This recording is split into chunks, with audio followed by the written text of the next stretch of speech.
Hi అండి, welcome to my channel. నేను మీ శ్రావణి. ఎలా ఉన్నారండి అందరూ? నేనైతే చాలా చాలా బాగున్నాను. మీరు కూడా బాగుండాలని కోరుకుంటున్నాను.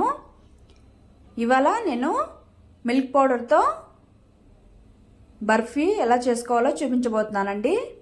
ఇదైతే మంచిగా గుల్లగుల్లగా ఉంటుందండి, సాఫ్ట్గా అయితే ఉండదు. టేస్ట్ అయితే ఈక్వల్ టు పాల్కోవా అండి. ప్రాసెస్ కూడా ఈజీగా తొందరగా చేసేసుకోవచ్చు. పాల్కోవా తినాలి అనిపించే వాళ్ళు ప్రాసెస్ ఎక్కువ అనుకుంటారు కదా, అలా కాకుండా ఈ బర్ఫీ చేసుకున్నా కూడా టేస్ట్ అలానే ఉంటుంది. చాలా బాగుంటుంది, మంచిగా ఉంటుంది. ఇంకెందుకండి ఆలస్యం, మరి స్టార్ట్ చేసేద్దాం. ముందుగా ఈ బర్ఫీ కోసం 1 కప్పు మిల్క్ పౌడరు, 1/2 కప్పు నెయ్యి, అలానే 1/2 కప్పు మిల్క్, తర్వాత కొద్దిగా జీడిపప్పు అండి. అన్నీ తీసుకొని పక్కన పెట్టుకోవాలి. తర్వాత స్టవ్ మీద పాన్ పెట్టుకొని ముందుగా నెయ్యి వేసుకొని లైట్గా హీట్ అవ్వనివ్వాలి. తర్వాత జీడిపప్పులు వేసుకొని బాగా సన్నగా తరుక్కోవాలండి. ఇదేం ఫ్రై అవ్వాల్సిన అవసరం లేదు, జస్ట్ ఆయిల్లో అలా లైట్గా వేగితే సరిపోతుంది. తర్వాత మిల్క్ వేసుకొని ఒక పొంగు వచ్చే వరకు కుక్ చేసుకోవాలి.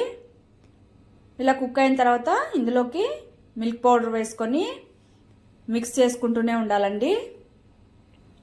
ఉండలు లేకుండా బాగా మిక్స్ చేసేసుకోవాలి.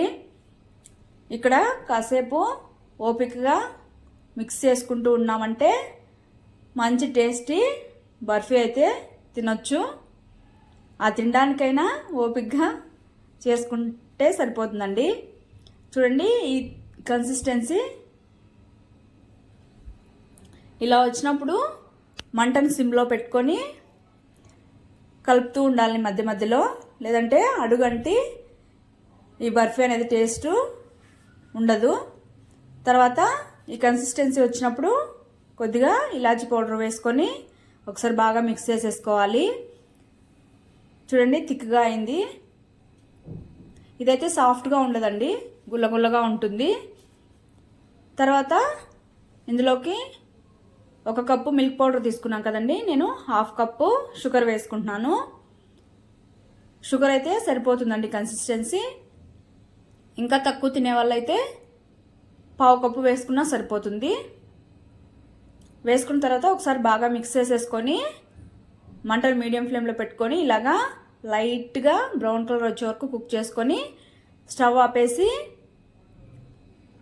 ఒకసారి మిక్స్ చేసుకొని పక్కకు పెట్టేసుకొని ఒక ప్లేట్కి నెయ్యి కానీ ఆయిల్ కానీ గ్రీస్ చేసేసుకొని అందులోకి వేసేసుకొని ఈవెన్గా మొత్తం స్ప్రెడ్ చేసేసుకోవాలి.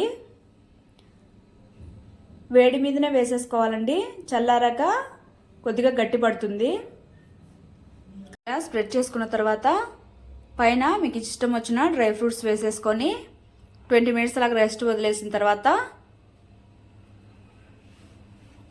పీసెస్గా కట్ చేసేసుకొని సర్వ్ చేసేసుకోవడమే అండి.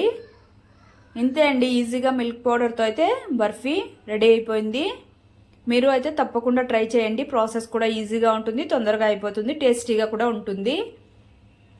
ఇంకెందుకండి ఆలస్యం, వెళ్ళి ట్రై చేసేసి మీకు ఎలా వచ్చిందో కామెంట్ సెక్షన్లో కామెంట్ చేయండి. నచ్చినట్టయితే సబ్స్క్రైబ్ చేసుకోండి. Okay, bye, take care, thank you for watching.